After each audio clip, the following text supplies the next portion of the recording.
Hello, welcome to Unicorn Princess Tarot. So, ito yung reading natin for Earth Sign, Taurus, Virgo, and Capricorn.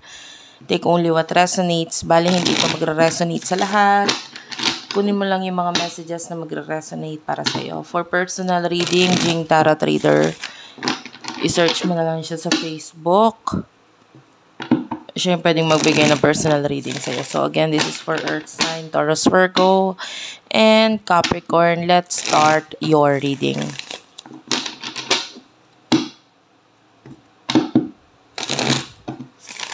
Earth Sign.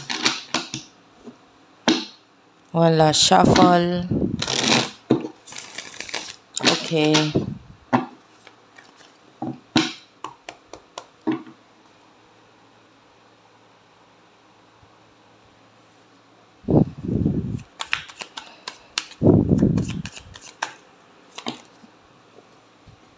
Wow. You do have here the Two of Wands. Ayan, meron pa palang isa, no? King of Cups. Knight of Wands and the Empress. Actually, whatever your plan is, kung ano man yung mga plano mo, this is the right time na isakatuparan or gawan mo ng action ito with the Knight of Wands. You are the Empress. You can handle everything kasi alam mo sa sarili mo na kaya mo, no? And nakikita naman natin yung dedikasyon mo with the King of Cups regarding dito sa bagay na to. So with the Empress and also with the Knight of Wands, ito na yung time para isakatuparan or gawan mo ng action ito kasi ikaw mismo sa sarili mo with the Empress ay ready na. Okay? You do have here the Judgment. You have the Judgment and the Strength card. You have the people around you spiritually. Andyan din yung spirit guides mo, angel guides mo to guide you. Kung ano man yung mga gusto mong marating ay possible na marating mo basta ituloy mo lang yung action mo dito dahil nakaagapay yung mga tao sa paligid mo. Nakaagapay pati mga spirit guides mo at angel guides mo sa'yo. So, napakaganda ng sign na ito, no? And, tell me more for Earth sign, Taurus, Virgo, and Capricorn.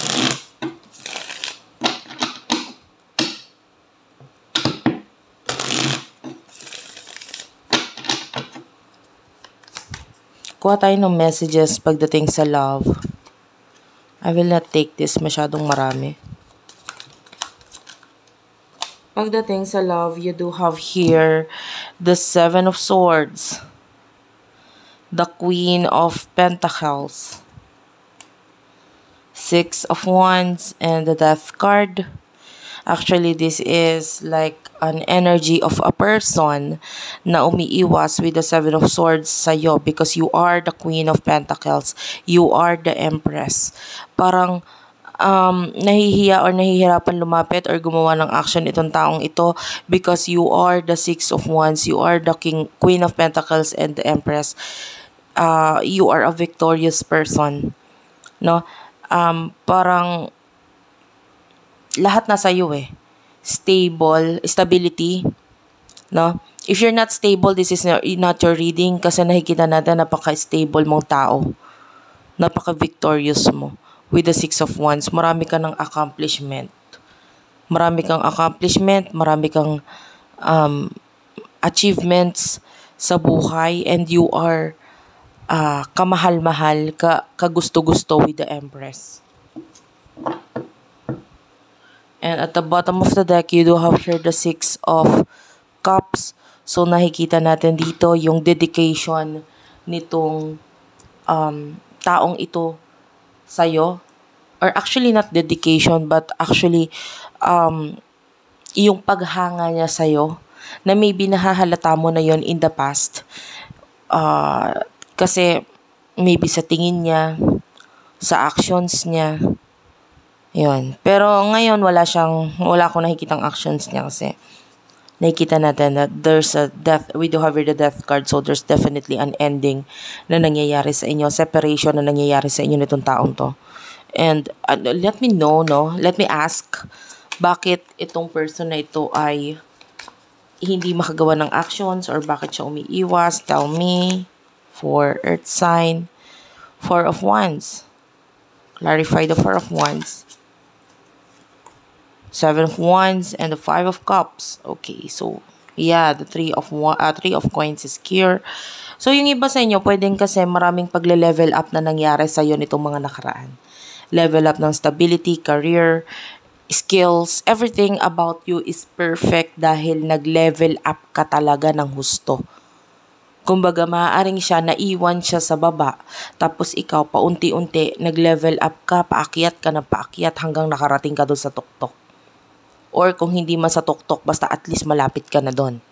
And then, ito person na ito, tinitingala ka niya na ngayon. No? Of course, ayaw naman yung bumaba ka. No? Na magka-level na kayo. Pero yun na, nakikita niya hindi na kayo magka-level ngayon.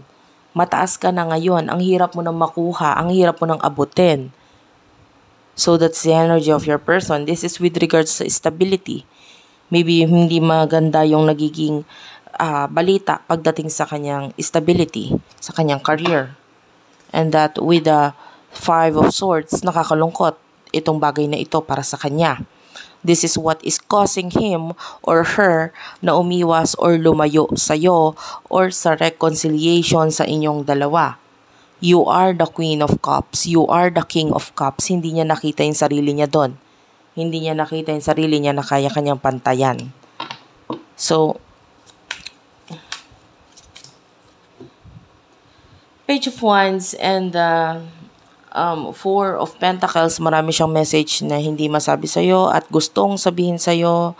Like, these are like messages na pinipigilan niya sa sarili niyang sabihin sa'yo, and maybe it is regarding with the Ace of Cups, which is emotions, feelings na nararamdaman niya. May kinalaman dito.